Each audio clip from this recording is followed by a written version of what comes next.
Queridos irmãos, queridas irmãs, que a doce paz do nosso Mestre Jesus nos envolva, esteja conosco, agora e sempre.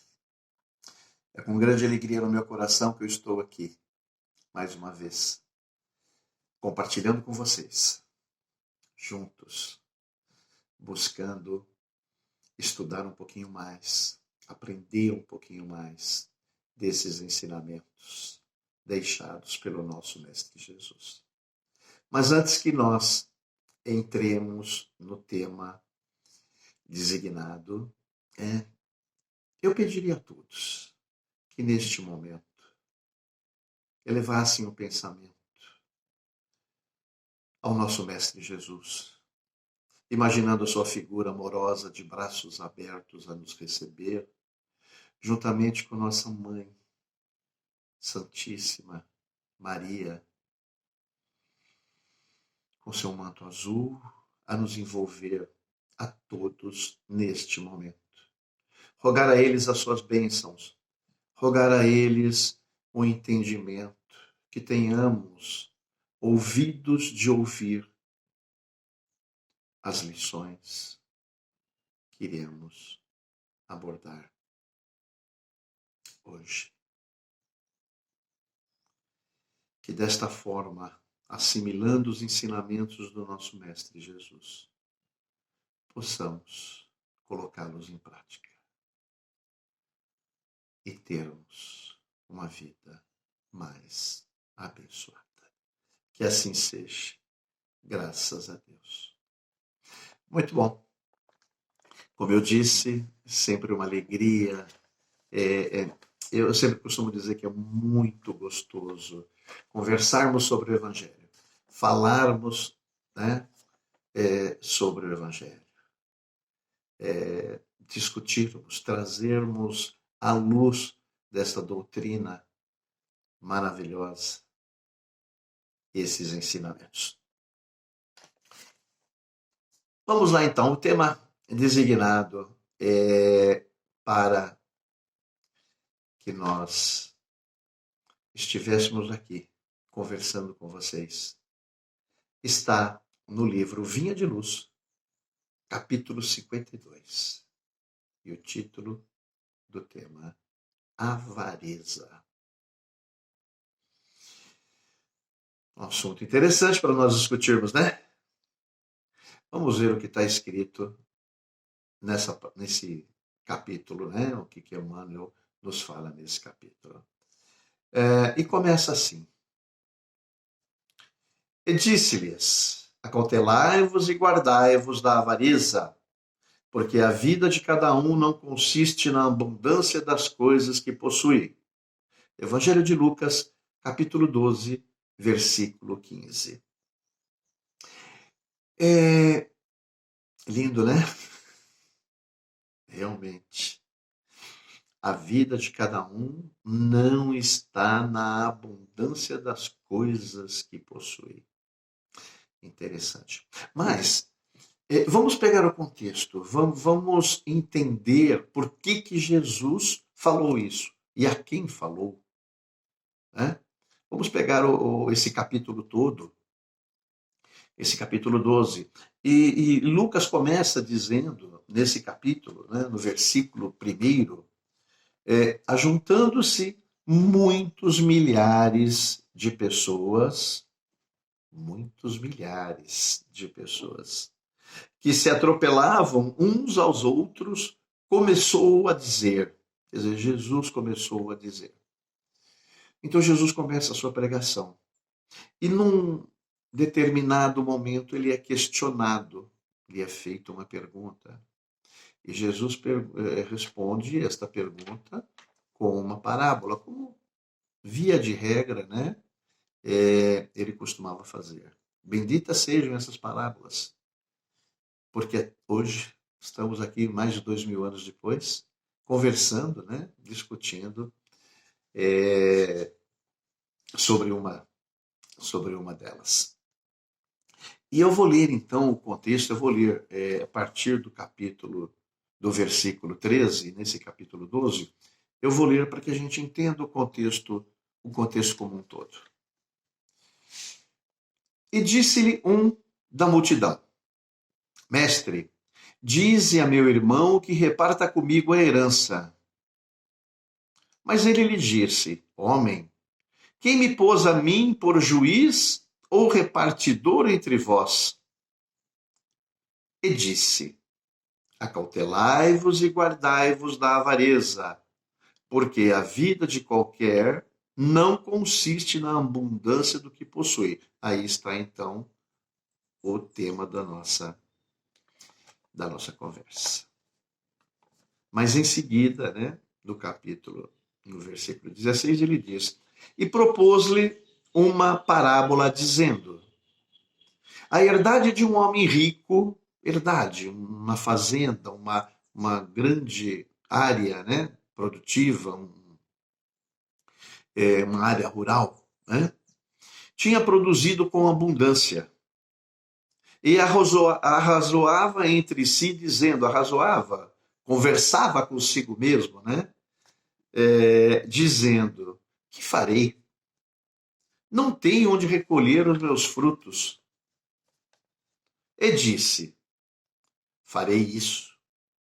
Derrubarei os meus celeiros e edificarei outros maiores. E ali recolherei todas as minhas novidades e os meus bens. E diria a minha alma, alma, tens em depósito muitos bens para muitos anos. Descansa, come, bebe, folga. Mas Deus lhe disse, louco, esta noite te pedirão a tua alma e o que tens preparado, para quem será? Assim é aquele que para si ajunta tesouros e não é rico para com Deus. Rico para com Deus. Interessante, né? Eu acho muito interessante esse tema proposto, porque é um tema atual, era atual na época de Jesus, era um tema, né, bem antes, né, essa preocupação de nós darmos mais valor às coisas materiais, né, de nos preocuparmos, né, de juntarmos, de guardarmos. Isso nos faz refletir, né, o que cada um de nós está guardando. Como é que está aí a nossa malinha, a nossa necessaire? O que nós estamos guardando para levar, hein? Interessante. Cada um pense a respeito. Mas, um filósofo da antiguidade, Plutarco, que é da era cristã já, de 46, ele viveu de 46 a 126, ele dizia, a avareza é um tirano, bem cruel. Manda juntar e proíbe o uso daquilo que se juntou. Visita o desejo e interdiz o gozo. Olha que profundo isso, né? Vamos procurar no dicionário a palavra, o significado da palavra, né? Avareza, né? Ou solvinice também, como muitos se conhecem. No dicionário está a dificuldade e o medo de perder algo que possui, como bens materiais e recursos. O sinônimo de avareza é mesquinhez. É o apego, né? O avarento, né? É o apego excessivo, né? O avaro, né? Ele tem um apego excessivo aos bens materiais, ao dinheiro. Normalmente, né, popularmente, a gente costuma chamar o avarento de pão duro, né? Ou de ganancioso. Não podemos nos esquecer que a avareza é um dos 7 pecados capitais. Talvez aquele pecado que se dê menos importância, porque nós costumamos rotular, a gente costuma traduzir, né, essa avareza em precaução, em preocupação com o futuro, em prudência. É, é, Criam-se, né, alguns rótulos, é, ou algumas desculpas para ser avaro, né? É, Podemos também dizer, ou podemos analisar, que seria interessante também, até que ponto, né, esse prazer de guardar, né, esse prazer de economizar, vira pecado. Quando? Quando vira pecado? Esse prazer de guardar. Ele vira pecado quando ele nos traz dificuldade de doar, de dividir, repartir, de emprestar, seja qualquer coisa grande, qualquer coisa pequena. Vira pecado contra a divina providência quando não nos permite fazer a caridade ao próximo. Vira pecado quando faz o homem substituir o amor de Deus pelo amor às coisas. Isso é muito triste, gente, né? Quando nós perdemos, né? Quando nós substituímos esse amor por Deus, por amor às coisas. No livro Eclesiastes, que pertence ao Velho, né, Testamento, a Bíblia, e está ali na categoria de livros poéticos, dizem alguns estudiosos que foi escrito, grande parte dele, por Salomão, mais ou menos em 250 anos antes de Cristo. Como eu disse, já tinha, né? Já tinha os ávaros, né? Já tinha aqueles que tinham amor excessivo pelo dinheiro, pelo bem, pela matéria. E no capítulo 5, versículo 10 desse livro, está escrito: quem ama o dinheiro, dele não se fartará.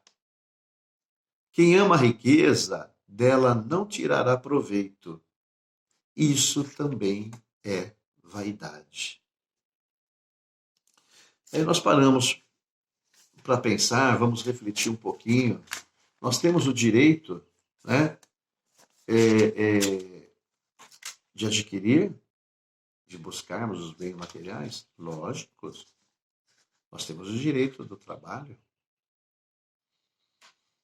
Consequentemente, né, de conquistar com isso, né, os nossos bens.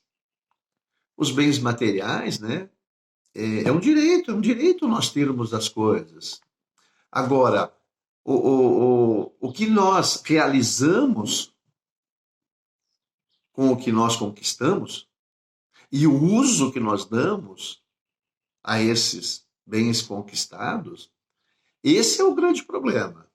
Esse é o grande desafio de cada um de nós, né? Porque nós não podemos esquecer que o avarento, ele cultua o supérfluo. Então, até onde vai o necessário e o supérfluo? Então, o grande desafio nosso realmente é esse. É o que nós fazemos com aquilo que nós conquistamos. Que fim que nós estamos dando? Está guardado? Está parado? A natureza nos dá um exemplo também muito forte com relação aos recursos que ficam parados, que ficam estagnados. Por exemplo, a água. Nosso planeta, na verdade, deveria se chamar planeta água, né? Não planeta Terra. Nosso corpo físico, nós sabemos que nós temos muito mais água do que qualquer, né, outros componentes. Mas a água, quando ela é represada, quando ela é estagnada, quando ela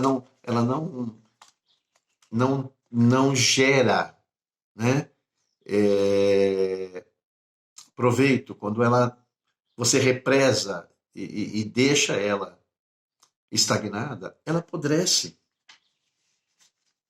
É um mau uso dessa água. Olha, nós precisamos da água, né? Sem água nós não vivemos. Então nós precisamos dos recursos materiais? Precisamos. Sem eles nós não vivemos.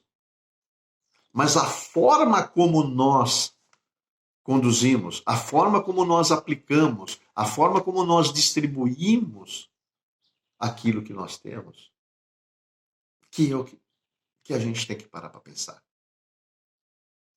Então a água, quando ela não está sendo utilizada, né, para o fim, ela também apodrece. Então você veja, e aí? O que nós estamos fazendo com os recursos que nós temos? Estamos guardando embaixo do colchão? Estão parados? Estão estagnados? De certa forma, eles vão apodrecer também. A gente não pode esquecer que o avarento também é uma pessoa totalmente insatisfeita, né? Ele prefere ter do que ser. Normalmente, o avarento também é uma pessoa solitária. E normalmente ele também é avaro emocionalmente. Não se permite dar de si e não permite também receber. Francisco Cândido Xavier, num programa de televisão da sua época, ele foi feito uma pergunta sobre o avarento, né? E ele dá a seguinte resposta. Bom, a pergunta que foi endereçada a ele foi a seguinte: como é que o mundo encara a situação do avarento na Terra? Resposta de Chico: os avarentos são sovinas. Realmente são espíritos doentes. Emmanuel costuma dizer: a criatura que amontoa os recursos materiais, sem nenhum proveito no trabalho, na educação, na beneficência, no socorro em favor dos semelhantes, essa pessoa está desequilibrada. Emmanuel também nos fala que o avarento dos bens materiais é credor de reprovação, mas o avarento do amor é digno de lástima. O primeiro se esconde num poço dourado, o segundo mergulha-se nas sombras do coração. O sovina da riqueza física encarcera-se no egoísmo. O sovina das bênçãos da alma gera a estagnação, onde se encontra, envolvendo ele mesmo em nevoeiro perturbador. Então você vejam, né? Vejamos nós que existem diversas formas de ser avarento. Normalmente a gente só pensa no avarento do dinheiro, da coisa material. Mas e o avarento dos sentimentos? E o avarento do conhecimento? Aquele que guarda para si todo o sentimento, não reparte, como já acabei de falar agora há pouco, não se permite, né, nem em receber, nem em dar. E aquele avarento de conhecimento, que tem o conhecimento para si, não divide, não reparte, não quer compartilhar com ninguém aquilo que ele sabe. Esses são os piores. Como Emmanuel disse, né? Primeiro se esconde num poço dourado e o segundo mergulha nas sombras do coração e fica num nevoeiro perturbador. Esse é um grande problema, meus amigos. Meus queridos, vamos guardar esses ensinamentos do nosso mestre em nossos corações. Vamos rever o que ele falou? Acautelai-vos e guardai-vos da avareza, porque a vida de qualquer um não consiste na abundância do que possui. Bonito, né? Como diz Emmanuel também, fujamos à retenção de qualquer possibilidade sem serviço. Recordemos a palavra do nosso mestre e vamos gravando-a no nosso espírito. A vida do homem não consiste na abundância daquilo que possui, mas na abundância dos benefícios que esparge e semeia. Muita paz a todos. Fiquem com Deus. Grande beijo.